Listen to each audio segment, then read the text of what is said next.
Welcome to the Own It Sister podcast with the amazing life coach, Sarah Oxendine. Aloha, everybody. How are you? Welcome to podcast number 17. This is the Own It Sister podcast. Sarah Oxendine here. And today we are talking about 50-50. So the idea and the concept of 50-50 was actually introduced to me by my life coach, Brooke Castillo. And here's the deal. It isn't like she didn't invent this. She didn't make this up. It just is. It's just an observation and then a realization. And the sooner we can just accept this idea that half of the time is supposed to be not as good as the other half, and the other half. I mean, really, this is what I normally say. I'm like, half the time it's crappy and half the time is awesome. That is just the way of the human experience. It's by divine design. It just is. So when we fight and resist against that, what happens is we end up feeling terrible, depressed, anxious, and like all of these feelings that feel like we don't have any control over. But the reason we're feeling them in the first place is because we are literally denying the reality of life, which is sometimes we're supposed to be sad. Sometimes we're supposed to be mad. Sometimes we're supposed to be angry. And here's how we know that. It happens to every human. There isn't a human on planet Earth who has not experienced these emotions. Now, here's the trick. When you finally come to peace with, okay, I'm going to accept half the time, half of this human experience is going to be crappy and half of it is going to be awesome. Then when the crappy happens, you're not feeling so crappy about feeling crappy. But there's this idea, there's like this lie we've been sold, like we're supposed to feel happy and good all the time, and that, life's supposed to be easy, and I'm supposed to like feel inspired and all of these things, but it's just not true. Like, yes, you're going to feel all of those things, but not without the crap part of feeling fear, frustration, anxious, afraid, lonely, sad, disappointed. Like, we're going to feel all of those. Grief. We're going to feel all of those. When we just lean into it, when we just allow ourselves to be human and allow the other humans to be human too. So let's say if you reverse into someone's car and then they're mad, let them be mad about it. Don't be mad that they're mad. But I didn't see you. No. Just drop that. Yeah, you're bummed because you reversed into someone's car. They're mad at you. I totally get it. Totally good. Nothing's gone wrong. It's okay. Where I see this the most in my life is in my relationship with my husband. And he and I are really close. He is my best friend, and we do like everything together. And so we spend a lot of time together. And what I notice is it's totally the truth. Like, half the time it's amazing, and the other half, like, I literally want to punch him in the face. And so at the beginning of our relationship, I used to really fight that. I used to feel like, man, this is not what marriage is supposed to be like. Like, I'm supposed to feel like we're supposed to get along all the time. This isn't supposed to be happening. Like, that thought really plagued me. This isn't supposed to be happening. This is not how it's supposed to be. And it's funny because, right, like, I would only do that with the half that was really hard. I never said that with the half that was amazing and incredible. Here's the deal. Without feeling sad, we do not know what happy feels like. Opposition is a part of the deal. Half crappy, half amazing. That's called opposition. There's opposition in all things. It is the way of the human experience. It's actually the way of the human world. So when we can lean into, okay, it's okay that sometimes I want to punch my husband in the face. I don't really do it, but sometimes I feel like that. So I feel that. I go to the thought. What's the thought that I'm thinking right now? So if I was to plug that into the model, okay, let's come up with an actual circumstance. If I'm plugging this into the model, in the circumstance line, and so when I'm writing this down, you guys, when I write this down, I write circumstance and then I write what the fact is. So in this case, if the circumstance is husband said, don't interrupt me. Okay. And then my thought is, because that is actually something that really bothers him, and I really am working on it, and that happens to be still a recent cause of contention in our relationship. And I really am working on it, right? Like I don't even realize when I'm doing it. Sometimes I think he's hypersensitive, which again, that's a thought. When I think he's hypersensitive, that's a thought. So actually let's plug that in here. So the circumstance would be the exact fact. So I can't say my husband yelled in my face. I would need to say exactly what he said. So my husband said, "You interrupted me." Then my thought about it, which what I just said now was, if my thought is, which sometimes it is, "You are hypersensitive," that thought is causing me to feel.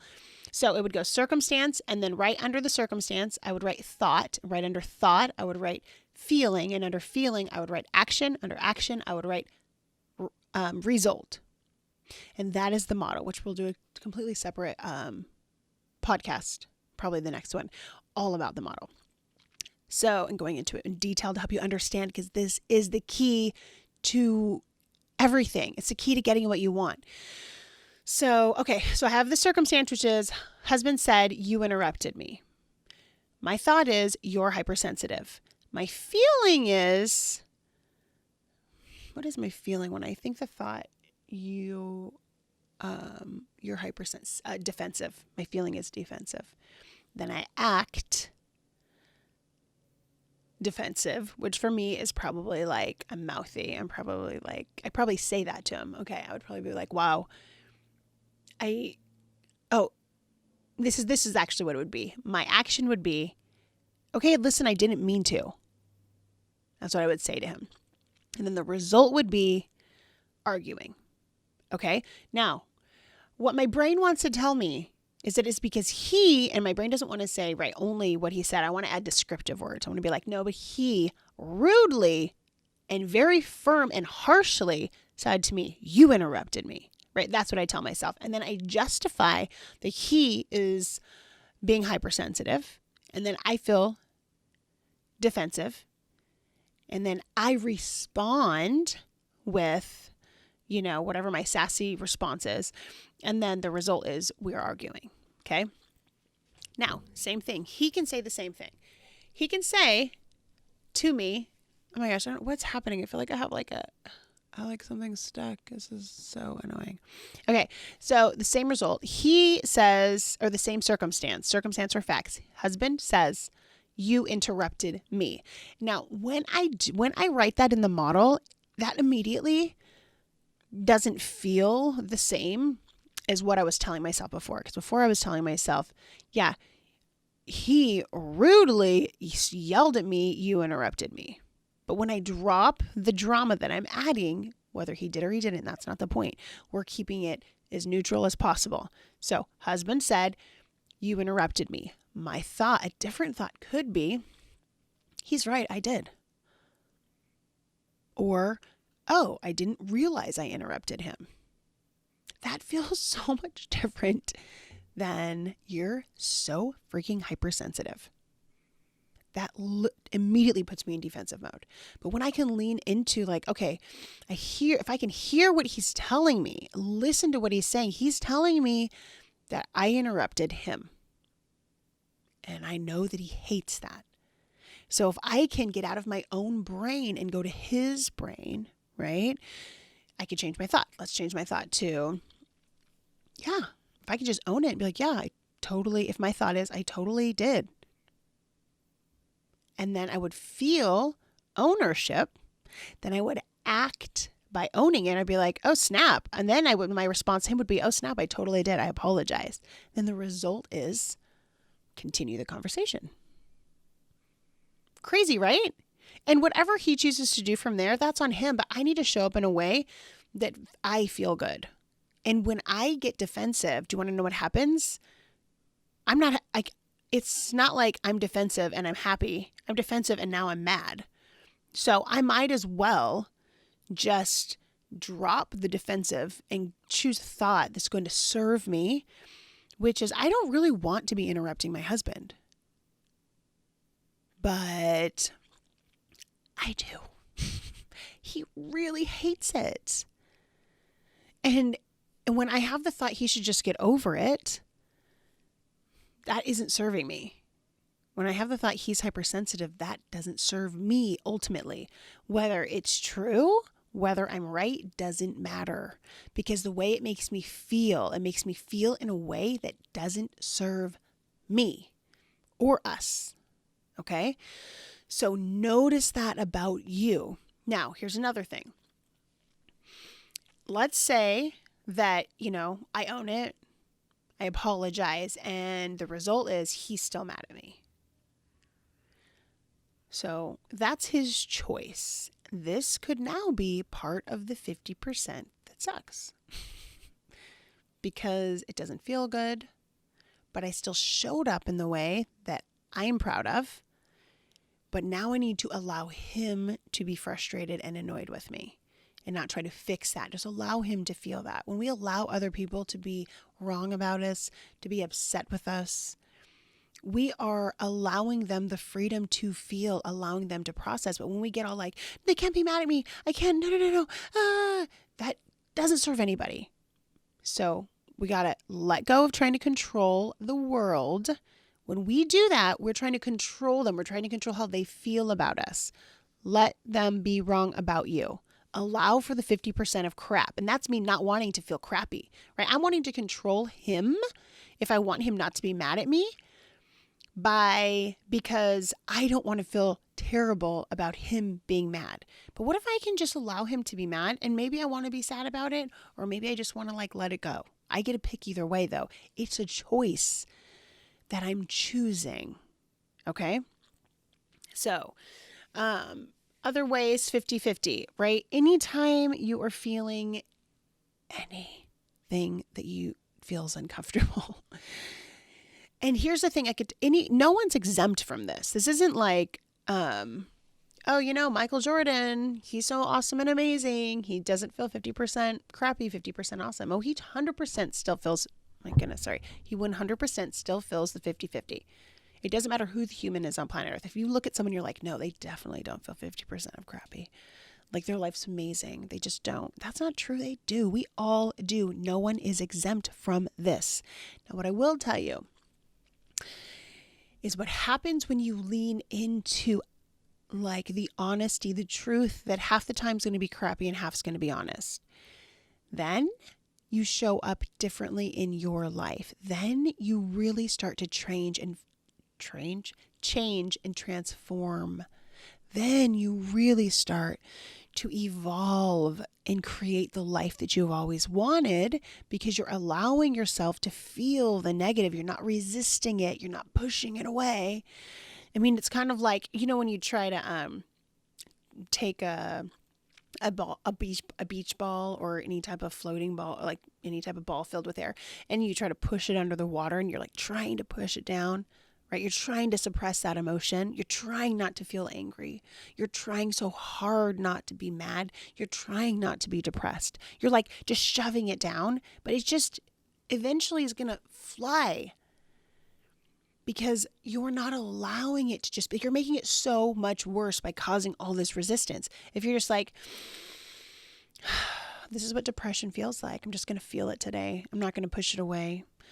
I'm going to treat it like my daughter. I'm going to hold her hand. I'm bringing depression with me today. It's going to be okay. I'm not going to reject it. I'm not going to push it away. I'm not going to deny it. If you're feeling anxious, this is something that I tell my clients often, right? If you're struggling with lots of anxiety, bring her with you like a heavy purse. Here we go. Let's go, anxiety. We're doing it today. Don't push the anxiety, the anxiousness away. Allow it in. Feel it. Accept this is a part of the human experience. Fear. Just because you feel fear doesn't mean you shouldn't take action. You can feel the fear and do it anyway. All of the emotions, you can feel them and still move forward. You can feel them and still take action. Now, here's what happens. When we buffer, and again, buffer is anytime we are trying to avoid an emotion and feel better instead of feeling what is true in our life. Okay? So if I'm feeling bored and I choose to eat Oreos to feel better, I'm not processing the emotion of boredom. And if I don't process the emotion of boredom, then I never change my life so that I don't feel bored anymore. Imagine if instead of eating the Oreos when I feel bored, instead I felt bored, so I sit down and I create some content for my business. What? Now I'm not bored. Either way, I'm not bored now. But after the Oreos, now I feel terrible and crappy, and I beat myself up because I had said I wasn't going to eat the Oreos, and I ate the Oreos. Now, sure, I took the boredom away for a second, but now instead of feeling boredom, I feel like a piece of crap, and I'm punishing myself now. Or I allow myself to feel bored, which then I don't want to feel bored. So instead of allowing myself the buffer, I move towards what's going to move me forward. We're going to feel uncomfortable 50% of the time anyways. You're either going to prolong it to a different date, or you can push through and make that 50-50, make that 50% of crap before something. Instead of 50% of crap is because I feel crappy because I didn't feel the feeling of boredom, and instead I ate some Oreos, or I decided I'm going to feel the boredom and I'm going to take a different action. I'm not going to allow myself to buffer. I'm going to work on something new for my program. Now I'm not bored anymore. Do you see what I'm saying? If you don't allow yourself the feeling, if you allow your brain to go unconscious, and that is what most of us are doing, walking around unconsciously feeling, not knowing what's going on. This was me for a long time. And when we do that, we miss out on real life. We miss out on living our potential. We miss out on all the things we would be creating if we weren't buffering our feelings away. If we would just acknowledge that, yeah, I'm unhappy right now. I feel like I'm not showing up in the way I want to right now. I'm going to feel that. I'm going to feel that disappointment in myself, because when I allow for the feeling of the disappointment, I'm going to now, so here's the deal. If I decide I'm not buffering it, I'm not going to get on Netflix, I'm binge watch anything, I'm not going to get on Facebook and lose myself in social media, I am going to face my life. I am going to feel disappointed in myself. I'm going to run some models on it. I'm going to change my thoughts, and I'm going to get to work. But if I never admit that I am actually disappointed, then I'll never feel it, and then I'll never change it.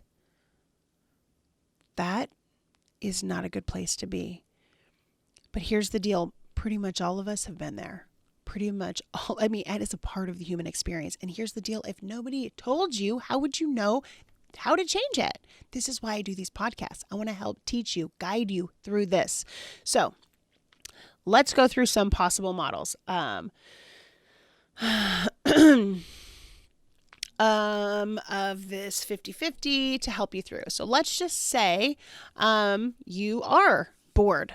Okay. And you're not for sure why. So here's how you would put that in the model. You would again have circumstance at the top. And then you have put feeling underneath it, action below that, and result. So when you know that, okay, sometimes I feel bored and I want to understand what do I do when I feel bored, you would just put boredom in the feeling line. Oh, sorry. And then I want you to think, what is a thought that you think that causes you to feel bored? I have nothing to do right now. Which is crazy, right? If you are subconsciously thinking, I have nothing to do right now, but you don't even realize it, like that thought can cause so much problems, because at no point do any of us have nothing to do right now. Like, that's such a lie. But then it causes us to feel bored, but there's so much to do, right? The cleaning never ends. The spending quality time with your children and your husband or your loved ones, those never end. That never ends. Creating anything, all kinds of different things in your life. What? It's endless. I have nothing to do right now is a big fat lie. So be aware if you are subconsciously telling yourself that you have nothing to do right now. It is important that you know this, because that is a big fat lie that is causing you a lot of problems. It is causing you to feel bored and causing you to buffer. And it's not even the flipping truth. So the awareness is so flipping key. Now, if we were to change that, okay, so now we're like, oh my gosh, I'm aware that when I have this thought, I have nothing to do. It causes me to feel bored. When I feel bored, I binge watch Netflix, and then that's my action. And then my result is I beat myself up for it. Nothing got done. It's crazy. Now, let's say your circumstance is working on your business or creating a space for your children to do. Actually, let's do this one. Creating a space for your children to do their in-home school now. That is your circumstance. Create space for in-home school. Your thought is, I shouldn't have to do this. Then your feeling is rebel, and your action is nothing, and your result is overwhelmed because child still needs a place to stay, right? Still needs a place to, like, child still doesn't have a place to do their schoolwork. Okay. When ultimately you want them to have a place. So you have to know that, oh my gosh, this isn't serving me. You have to know that just that level of awareness needs to waken up for you so that you can actually change and make some changes. And again, when that negative emotion comes on, you just process it through. It's not a big deal. Nothing's gone wrong. You just process that emotion. So if you want, let's say you want the results. Here's how you would do the model backwards. The result is create a comfortable space for children to do schoolwork at home. What's the action you need to take to do that? Create a plan. That'd be your action. What's the feeling you need to feel so that you will actually create the plan? Maybe you need to feel inspired. Maybe you want to feel motivated. Maybe you want to feel purpose, right? So let's just put motivated. In order for you to feel motivated so that you will create a plan, so that your children will have a comfortable place for them to do their schoolwork, you would then need to think, what's a thought I need to think so that I will actually create this plan? What's a thought I need to think so that I will feel motivated? A thought you could choose to think could be,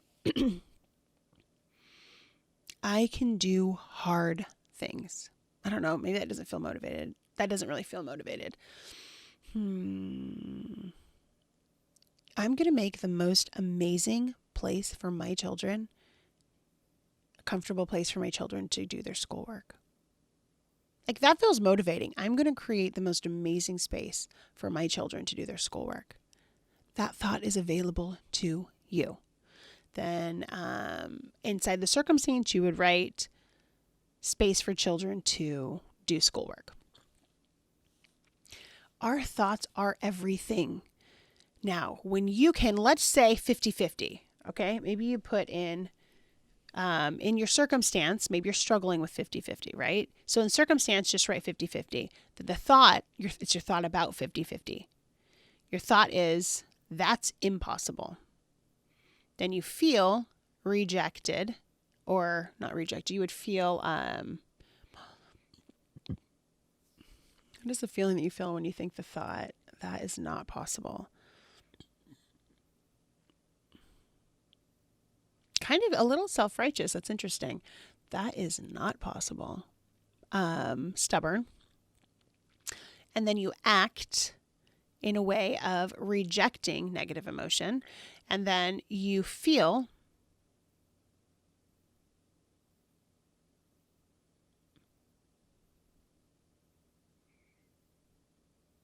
you're probably going to feel like, well, I'm right. But here is the thing, is that what happens is that level of denial is going to end up biting you in the butt so bad.